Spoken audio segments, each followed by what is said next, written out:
ในที่สถานการณ์กันดากากบาดกระหมการบิจีในថ្ងៃពុធទី6ខែឧសភាឆ្នាំ2026លោកជំទាវបណ្ឌិតពេជ្រច័ន្ទមនីហ៊ុនម៉ាណែតអនុប្រធានអចិន្ត្រៃយ៍កាកបាទក្រហមកម្ពុជាបានទទួលជួបសវនកម្មជាមួយគណៈប្រតិភូក្រុមហ៊ុន Royal Group ដឹកនាំដោយអង្គការគិតស៊ូឡាអគ្គនាយកប្រតិបត្តិនៃក្រុមហ៊ុន Royal Group International អ្នកអង្គការម៉ៅចំណានគិតមេងអនុប្រធានក្រុមប្រឹក្សាពិបាលអ្នកនាងគិតស៊ូនវិនទេវីនិងអ្នកអង្គការគិតមេងប្រធានក្រុមប្រឹក្សាពិបាលនិងជាអគ្គនាយកដែលបាននាំយកថវិកាចំនួន$1,55,555 មកឧបត្ថម្ភជូនកាកបាទក្រហមកម្ពុជាក្នុងឱកាសខួបទី113ទិវាពិភពលោកកាកបាទក្រហមនិងអតិច័ន្ទក្រហម8ឧសភាឆ្នាំ2026ក្រោមមូលបត្របន្តរួមកម្លាំងគ្នាដើម្បីមនុស្សធម៌ហើយថ្ងៃនេះក៏មានឃើញ donate ច្រើនជាងឆ្នាំមុនចាស់តែឆ្នាំមុន1,900,000លោកជំទាវបណ្ឌិតពេជ្រច័ន្ទមនីហ៊ុនម៉ាណែតបាននាំនៅបរិបណ្ដាំរបស់សម្ដេចព្រះមហាក្សត្រីព្រះវររាជមាតាជាខ្មែរព្រះប្រធានកិត្តិយសនិងប្រសាសន៍សម្ដេចគតិប្របណ្ឌិតប៊ុនរ៉ានីហ៊ុនសែនដែលផ្ដាំផ្ញើសួរសុខទុក្ខនិងថ្លែងអំណរគុណយ៉ាងជ្រាលជ្រៅចំពោះទឹកចិត្តដ៏សប្បុរសនិងសទ្ធាជ្រះថ្លារបស់ក្រុមហ៊ុន Royal Group ដឹកនាំដោយអង្គការគិតស៊ូឡាដែលបានបរិច្ចាគថវិកាចំនួន$1,55,555 ដែលចំនួននេះបើធៀបនឹងឆ្នាំមុនមានការកើនឡើងការនេះសបញ្ជាក់មួយឲ្យឃើញនូវភាពរីកចម្រើនរបស់ក្រុមហ៊ុនបើទោះបីជាស្ថិតនៅក្នុងបរិបទសកលលោកកំពុងមានបញ្ហាប្រឈមក៏ដោយក៏ក្រុមហ៊ុន Royal Group បានបង្កើនការជួយដល់កាកបាទក្រហមកម្ពុជាហើយថវិកាក្រុមហ៊ុន Royal Group នេះរួមនឹងថវិកាសប្បុរសជនបានធ្វើឲ្យកាកបាទក្រហមកម្ពុជាតែងតែមានមុខភ្លាមក្នុងការជួយដល់ប្រជាពលរដ្ឋរងគ្រោះនិងងាយរងគ្រោះបំផុតទាំងអស់តាក់ទងទៅនឹងថវិកាទិវា8ឧសភាឆ្នាំ2026នេះដែរគិតត្រឹមយប់ថ្ងៃទី5ឧសភានេះទទួលបានការបរិច្ចាគដោយសទ្ធាជ្រះថ្លានិងតាមការស្ម័គ្រចិត្តរបស់សប្បុរសជនគ្រប់មជ្ឈដ្ឋានបានជិត$9 លានចំនួននេះគឺច្រើនជាងការរំពឹងទុកកាលពីដើមឆ្នាំ2026មកនេះ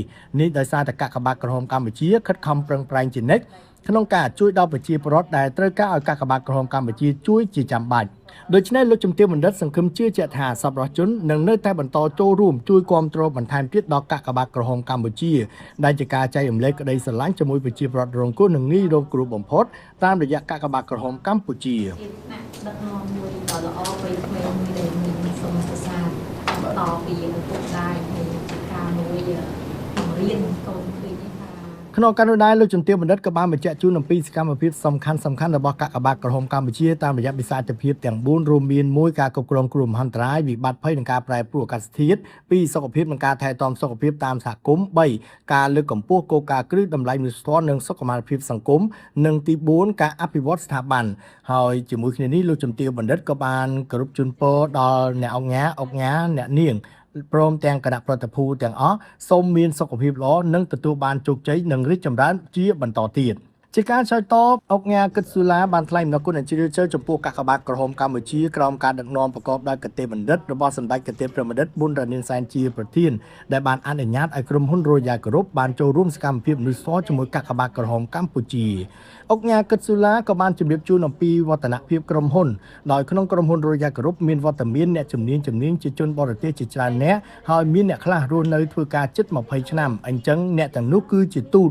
សម្រាប់ប្រទេសរបស់គាត់ម្នាក់និងជាសាក្សីដឹងពីភាពរីកចម្រើនរបស់ប្រទេសកម្ពុជានាពេលបច្ចុប្បន្នដូច្នេះអ្វីជាការរីកចម្រើនក្នុងប្រជាជនកម្ពុជា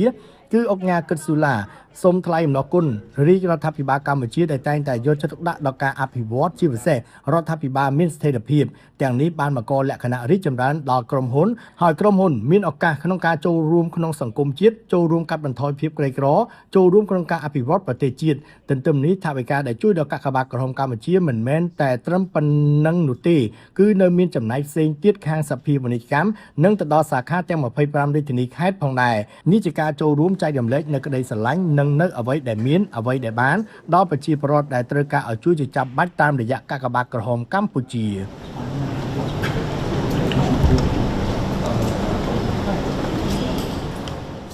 សូមបញ្ជាក់ថាគណៈប្រតិភូក្រុមហ៊ុន Royal Group ដឹកនាំដោយអង្គការគិតស៊ូឡាបានឧបត្ថម្ភថវិកាចំនួន$1,55,555 ហើយបើគិតពីឆ្នាំ1995មកដល់បច្ចុប្បន្ននេះក្រុមហ៊ុន Royal Group បានឧបត្ថម្ភដល់កាកបាទក្រហមកម្ពុជាបានចំនួន32លើកដែលមានថវិកាសរុបចំនួន 7លាន53,352ដុល្លារអាមេរិកអង្គ200តោននិងរថយន្ត2គ្រឿង Thank you. Thank